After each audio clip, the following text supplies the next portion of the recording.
আমার আল্লাহ রাব্বুল আলামিন বলে বান্দা শোনো, নীল আকাশের নিচে জমিনের বুকে তোমাদের বসবাস রয়েছে, নানান রকম সৃষ্টি আর নানান রকম মাযহাব আছে। আমার আল্লাহ পাক বলে বান্দা শোনো, দুনিয়ার বুকে মৌলবি হোক আর মৌলানা, মুয়াজ্জিন হোক আর মুতাল্লি, মুক্তাদি হোক আর মুসল্লি, নামাজি হোক আর বেনামাজি, মাতাল হোক আর বেতাল হোক, যত সৃষ্টি রয়েছে প্রত্যেকের সবাই একটা জিনিস পছন্দ করে, আমি কামিয়াব কেমন করে হব, আমি লাভবান কেমন করে হব। কেউ ভেবে নিয়েছে সারা জিন্দেগি বিশাল বড় ইনকাম করে নিলাম, বিশাল বড় বিল্ডিং করে নিলাম, তার মানে আমি কামিয়াব হয়ে গেলাম। কেউ ভাবে ভালো ঘরে মেয়ের সম্বন্ধ হলো মানে আমি কামিয়াব হয়ে গেলাম, ভালো ছেলে আমার চাকরি ছবি হলো তার মানে আমি কামিয়াব হয়ে গেলাম। মোটা টাকা ইনকাম করি, মোটা খাই, মোটা পড়ি, এর মানে আমি কামিয়াব হয়ে গেলাম।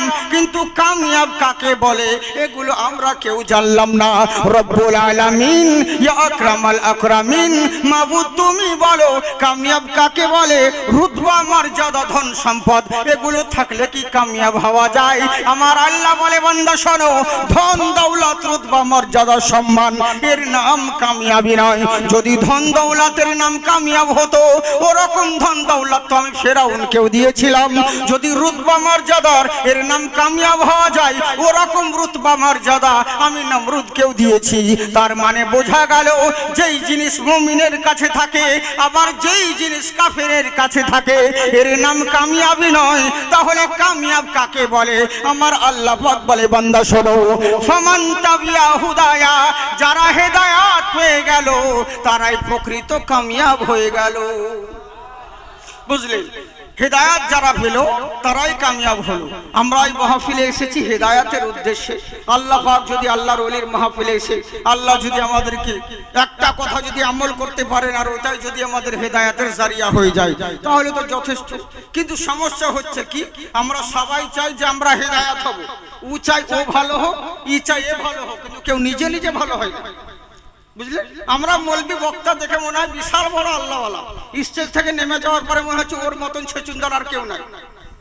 বুঝলে? এগুলোই তো হচ্ছে, মানে সবাই মানে শুধু ভাষণ দিতে ব্যস্ত কিন্তু কাজের দিকে কেউ নেই। এটাই তো হচ্ছে আমাদের সমস্যা, বড় আফসোসের বিষয়, দুঃখের বিষয়।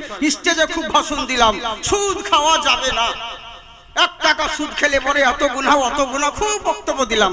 বাবা ওই মৌলবীকে তো 50,000 টাকা দেন, বলে মাদ্রাসার লেগে হুজুর আমার সুদের টাকা আছে কি করবো? বলে দেন ভাই দেন। বলে কি করবো? বলে বাথরুমে লাগিয়ে দেবো। বুঝলেন? এই তো হচ্ছে ব্যাপার। তার মানে কি, শুধু আমরা বলেই গেলাম, আমল কিছু করলাম না, এরই লেগে জালসাতে কোনো কাজ হয় না। বুঝলেন? জালসা অনেক শুনছি, জালসা অনেক হচ্ছে, কিন্তু কাজের কাজ কিচ্ছু হয় না। বুঝলেন? হেদায়েতের উদ্দেশ্যে আমরা এসেছি। কার মাহফিলে বসে আছি? মুফতি আজম হিন্দ। আরে তিনি গেলেন মেহবুবে ইলাহির দরবারে। কেমন মুফতি আজম হিন্দ চিন্তা করুন। উনাকে প্রশ্ন করছে একজন বদমাযহাব, সে প্রশ্ন করতে আছে, আচ্ছা হুজুর আপনি মুফতি আজম হিন্দ? বলে হ্যাঁ, আমার নাম তো মুস্তাফা খারাজা। বলো কি বলতে আছো? বলো হুজুর দেশের মধ্যে তো অনেক রকম লোক আছে, কেউ বলছে নবী নাকি ইলমে গায়েব জানে, আবার কেউ বলছে নবী ইলমে গায়েব জানে না। আপনি কি এমন কোন আকীদার বিশ্বাসিত? উনি বলছেন আমি আলহামদুলিল্লাহ, আমার নবী ইলমে গায়েব জানেন, সমস্ত ইলম আমার আল্লাহ আমার নবীকে শিখিয়ে দিয়েছেন, এটার উপর আমি বিশ্বাস করি, এটার উপর আমি বিশ্বাস করি। বলে হুজুর যদি নবী সত্যিকারই ইলমে গায়েব জানতো তাহলে ওনার বেটি যুদ্ধের সময় ওনার বেটি রুকায়া ইন্তেকাল করলেন, কই তখন উসমান গনিকে বলতে পারলেন না? ওনার নিজের বেটির জানাজায় নিজে হাজির হতে পারলেন না? ওনার পায়ে মোজা পড়তে যেতেন, ওই মোজার ভিতরে সাপ ছিল, একটা চিল এসে দেখলে ওই পায়ের মোজা, হ্যাঁ নাবি পায়ে দিলে পরে কামড়াবে সাপে, তাই মোজাটাকে দূরে নিয়ে গিয়ে ফেলে দিল, সাপটা পড়ে গেল। নবী যদি জানতেন তাহলে কই নিজে থেকে মোজা ফেলে দিলেন না? অনেক ইত্যাদি রকম প্রশ্ন করলেন। বলে হুজুর এটা কেন করলেন না? ই কিন্তু বিয়াদবের হুঁশ নেই। আরে যেই ইলমে গায়েব চিল জানতে পারলো ওটা কি আমার নবী জানতে পারেন না? চিল বুঝতে পারলো যে মোজার ভিতরে সাপ আছে আর নবী জানেন না? এই হচ্ছে বেকুব। তুমি বলছেন ঠিক আছে তুমি তো অনেকগুলো প্রশ্ন করলে, অসংখ্য, আমি তোমাকে 3টে প্রশ্ন করব, উত্তর দিতে পারবে? বলে এটাই তো আপনাদের বেরেলি মৌলবীদের স্বভাব খারাপ, উত্তর তো দিবেন না, ঘুরিয়ে আপনারাই প্রশ্ন করবেন। বললে শোনো আমি তোমাকে প্রশ্ন করছি, শুধু শুনে যাও, উত্তর তোমাকে দিতে হবে না, না দিলেও তুমি যে প্রশ্ন করেছো আমি সেই উত্তর দিব। কোন ব্যাপার নেই, কিন্তু তুমি শোনো। বলে হ্যাঁ হুজুর বলেন তো দেখি কি বলতে আছেন। বলে আচ্ছা শোনো, শরীয়তের মশলা কি যে এক দেশ থেকে কর্জ নিয়ে ধার নিয়ে এসে অন্য দেশে বসবাস করে এমন একজন ব্যক্তি, তার উপর শরীয়তের কি হুকুম আছে?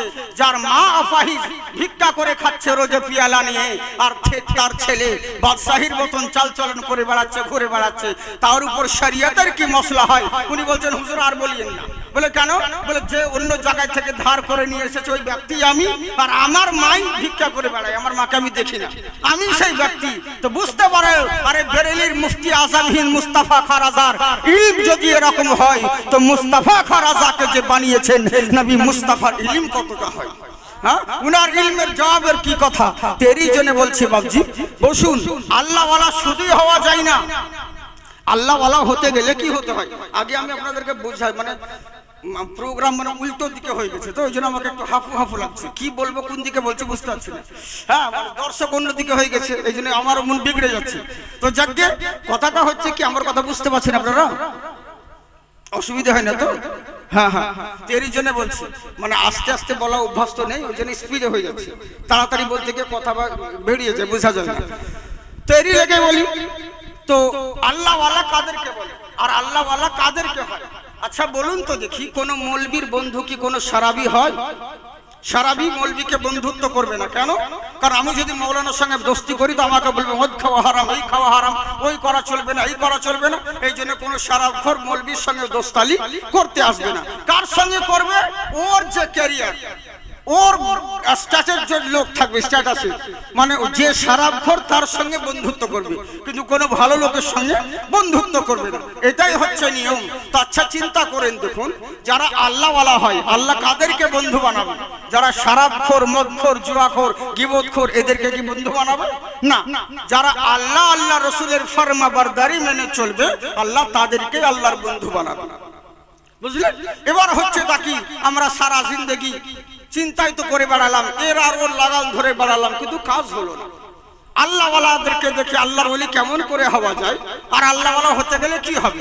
একটা ওয়াকয়া আপনাদেরকে বলে দিচ্ছি, ছোট্ট কথা। উফির সরজমিনে কয়েকজন বন্ধু মিলে এরা চললো মেহবুব ইলাহির দরবারে। যুক্তি করে চিন্তা করলো, আচ্ছা আমরা এতদিন ধরে এই দেশে বসবাস করছি, আমাদের তো ইনকাম পর্যন্ত দেশের ওপর এত অভাব অনটন দেখা দিয়েছে, কি করব? এইভাবে যদি দেশে থাকি আমাদের তো অভাব মিটবে না, অভাব মিটবে না। মন দিয়ে শুনুন কথাগুলো, অভাব মিটবে না, কি করা যায়? বলে কি করা যাবে? বলে এক কাজ করো, এইভাবে দেশে যদি পড়ে থাকি তাহলে আমাদের কোনোদিন অভাব দূর হবে না, ওই যত দিন যাবে তত ঋণগ্রস্তই হবে। তো কি করতে হবে? বলে বাইরে চল। আমাদের যেমন মানুষ বলে আজকে কালিয়াচক মালদাতে থেকে কোনো কাজ হবে না, চল কলকাতায় কাজ করতে যাই। কিছুদিন পরে দেখলো কলকাতা থেকে দিল্লিতে ভালো মজুরি দিচ্ছে, তো বলছে তাহলে দিল্লিতে চল, মানে যেখানে লাভ হবে, প্রফিট হবে, মানুষ সেই জায়গায় ছুটে যায়। এরা কয়েকজন মিলে যুক্তি করলো, এক কাজ কর, এই দেশে থেকে কোনোদিন আমাদের অভাব মিটবে না, চল দিল্লির সরজমিনে সোনার কাজ শেখানো হচ্ছে, ওই জায়গায় চল। ওই জায়গায় গেলে পরে আমরা সোনার কাজও শিখে আসতে পারবো, কিছু সোনা ইনকামও করে আসতে পারবো, আমাদের অভাবটা তো দূর হবে, গরিবী হালাতটা তো দূর হবে। বলে ঠিক আছে তাহলে চল, আর দেরি করে লাভ নেই। কয়েকজন বন্ধু মিলে সকালবেলায় রওনা হলো। কিছু দূর যেতে যেতে রাস্তার ধারে একজন আল্লাহওয়ালার কুঁড়ে ঘর ছিল, দায়রা পাক, একটা তাবু আছে, ওই কুঁড়ে ঘরে এদের নজর পড়লো। আর কুঁড়ে ঘরের দরওয়াজার সামনে আল্লাহওয়ালা বান্দা সাদা পোশাক পরিধান করে, সাদা পাগড়ি, সাদা জুব্বা পরে দাঁড়িয়ে রয়েছে। এরা সবাই মিলে তাকিয়ে দেখতে আছে, এ কোন আল্লাহওয়ালা রে, যাকে দেখলে পরে আল্লাহর স্মরণ চলে আসে। কেমন আল্লাহওয়ালা, তিনার দিকেই দেখতে আসে। দেখতে দেখতে চিন্তা করলে যে এখানে থেকে তো আমাদের সময় কাটিয়ে লাভ নেই, আমাদেরকে যেতেই হবে। কোথায়? যেই কাজের জন্য বেরিয়েছি সেই দিকে যেতে হবে। এই বলেই নারদ চলছেন, একজন বান্দা ওখানে দাঁড়িয়ে গেলেন। তুই দাঁড়িয়ে আছিস কেন? চল, দেরি হয়ে যাচ্ছে। বলে তোরা যা, আমি যাব না। বলে কেন যাবি না? বলে শোন ভাই, এর জন্য আমি যাব না, তোরা চলে যা, আমি যাব না। বলে কেন? কথা হয়েছিল আমরা সবাই মিলে একসঙ্গে কাজ করতে যাব, এখন তুই আবার পিছন কাটছিস কেন? বলে ভাই তোরা যা, আমাকে ভালো লাগছে না, আমি এখানেই থাকবো। বলে কোন ব্যাপার নেই, থেকে যা। আমরা চললাম, এরা চলে গেল। এই মানুষটা কিন্তু এখানেই থেকে গেল, এই আল্লাহওয়ালা বান্দার দরবারে।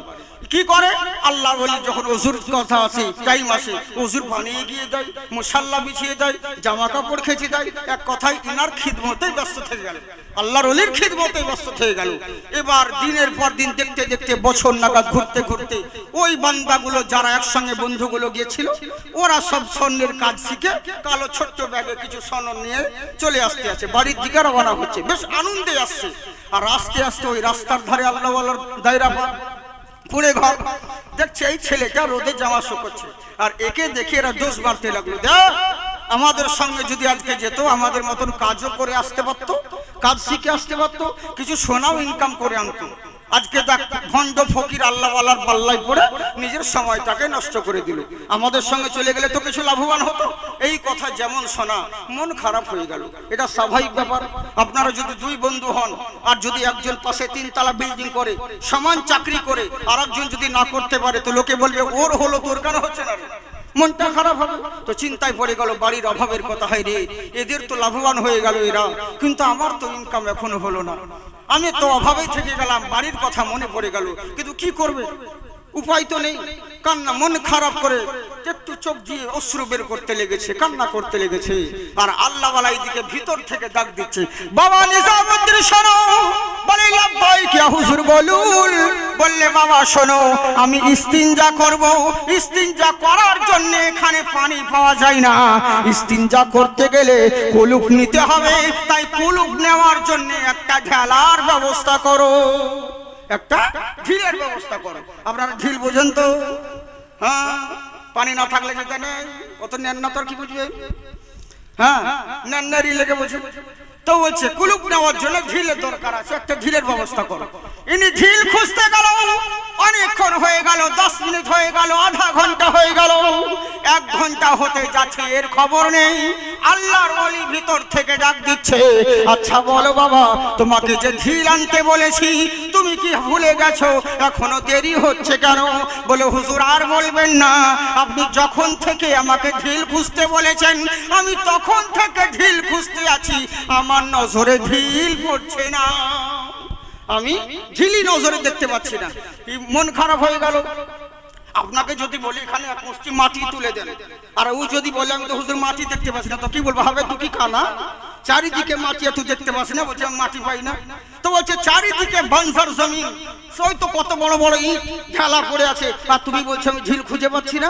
বললে হুজুর ঠিকই বলেছেন, কিন্তু আল্লাহর কসম করে বলি আমিও যেমন ঢিল মনে করে হাত দিতে যাচ্ছি সঙ্গে সঙ্গে দেখছি সোনা হয়ে গেছে। আমিও ঢিল মনে করে যাচ্ছি যেমন, আর তেমনি হুজুর সোনা হয়ে যাচ্ছে। বললে ওটাই নিয়ে এসো। বলে কখনো না। বলে কেন আনবে না? বলে হুজুর আপনার কাছেই শুনেছি শরীয়তের মশলা হলো কুলুপ নিতে গেলে মাটির ঢিল দিয়ে কুলুপ নিতে হবে, সোনা চাঁদি লোহা ইত্যাদি জিনিস দিয়ে কুলুপ নেওয়া যায় না। সোনা চাঁদি লোহা দিয়ে তো কুলুপ নেওয়া যায় না, মাটি দিয়ে নিতে হবে। তো কি করে আনবো? বললে শোনো। বলে বলেন হুজুর। বলে আচ্ছা বলো তো বাবা, তুমি যেই সোনাটা আনতে ইনকার করে দিলে ওই সোনাটা দামি জিনিস না কমা জিনিস? বললে হুজুর সোনা তো দামি জিনিস, যেহেতু সোনার জন্য মানুষ লড়ালড়ি করে, মারামারি করে, কাটাকাটি করে। কোনো মেয়ে যদি স্বামীকে বলে আমার সোনার দরকার, আর যদি না এনে দেয় তো কুকুর কেন্দারি করে দিবে, বুঝলেন? যদি সোনা না পায় ওর তো অবস্থাকে একদম শেষ। এরকম অনেক হয়, কথায় কথায় বা তালাক পর্যন্ত দিয়ে দিচ্ছে শুধু সোনার জন্য। হ্যাঁ, কথায় কথায় কিছু বলতে না হচ্ছে তালাক দিয়ে দিচ্ছে, আর ঘুরিয়ে তখন আমাদেরকে বলছে হুজুর রাগের মাথায় দিয়ে দিচ্ছে। রাগে তালাক দেয় না তো হাসতে হাসতে দেয়, কফি খেতে খেতে তালাক দেয়। বলে রাগের মাথায় দিয়ে দিচ্ছে হুজুর, কি করবো হুজুর, মশলা নিতে আসছে। তখন কবার দিয়েছে? বলে 3 বার। বলে তুমি কবার শুনেছো? বলে 3 বার। আবার কতজন বলছে হুজুর 1000 বার দিয়ে হয়ে গেছে, কতবার মধ্যে মাঝে দেয়, বুঝেছে? তখন এবার বলছে আর তো উপায় নাই ভাই, যদি 1 বার 2 বার হতো তাহলে রাস্তা ছিল, তুমি তো গাছ কেটে দিয়েছো, আর উপায় নাই। এইখানে কিছু আহলে হাদিস মাল এরা বলছে শোনো সূরা নিসায় তালাকের মশলা আছে, রাগের মাথা ওইভাবে তালাক হয় না। কেউ যদি একবারে তালাক দিয়ে দেয় 3 তালাক, ও তালাক হবে না। তালাকের একটা নিয়ম আছে, কোরআন শরীফে আছে। বলে হ্যাঁ কথা তো ঠিকই, এটা দুনিয়াবি মশলাও তাই। পুলিশ নিয়ম ডাইরেক্ট কখনো কাউরি বুকে গুলি করতে পারবেন না। কোন আসামিকে ধরতে গেলে আগে ফাঁকায় গুলি ছোড়েন, যখন দেখবেন আসামি কন্ট্রোলের বাইরে হয়ে যাচ্ছে তখন পায়ে গুলি করেন। যখন দেখছেন আর হচ্ছে না নাগালের বাইরে, তখন লাস্টে বুকে গুলি করেন। ডাইরেক্ট গুলি করতে পারবেন না, তো তালাকেরও নিয়ম আছে, ডাইরেক্ট দিতে পারবেন না, ধাপে ধাপে দিতে হবে 3 বারে। কিন্তু আচ্ছা বলুন, একটা গাছকে ও আস্তে আস্তে কাটলেও কাটবে, একবারে কেটে দিলেও কাটবে, তাই তো? তো নিয়ম হচ্ছে আস্তে আস্তে, কখন একবারে কেটে দিয়েছে তো আর কি করে লাগানো যায়? এই হচ্ছে বাবা। তো এবার আমাদের কাছে শুনে নিয়ে অন্য মৌলবীর কাছে যাচ্ছে, ও মৌলবী বলছে কতবার হয়েছে? বলে হুজুর একবার কি 2 বার মনে হয় বলেছে। মেয়েটাকে বলছে তুমি কতবার শুনেছো? বলে ওরকমই হবে, আমি গুহালে ছিলাম, শুনতে পাইনি অতটা। বলে তাহলে তো উপায় নেই, তাহলে অসুবিধা নেই, বউ নিয়ে যাবে। এবার তখন হয়ে যাচ্ছে, পাবলিক তখন বলছে দেখো মৌলবীরা টাকার লেগে ইমান বিক্রি করে দিচ্ছে, হবে মৌলবীর কি দোষ? মৌলবীকে যেমন বলেছে সেরকম ফতোয়া দিয়েছে, এখানে মৌলবীর কি দোষ আছে? পশ্চিমবঙ্গের এক নাম করা মৌলবী আছে, আমি নাম করছি না, বয়স্ক মানুষ, উনি এখনো বেঁচে আছে, উসমান গনি সাহেব, বুঝলে তো? ওনার কাছে এরকম একটা মশলা দেখো, কয়েকজন ছেলে মানে তালাক খাওয়াবো। অন্য বেরেলি মৌলবীরা একটু রাগী হয়, জানেন, হক কথা বলে, এই জন্য রাগী হয়, আর হক কথা টক লাগে।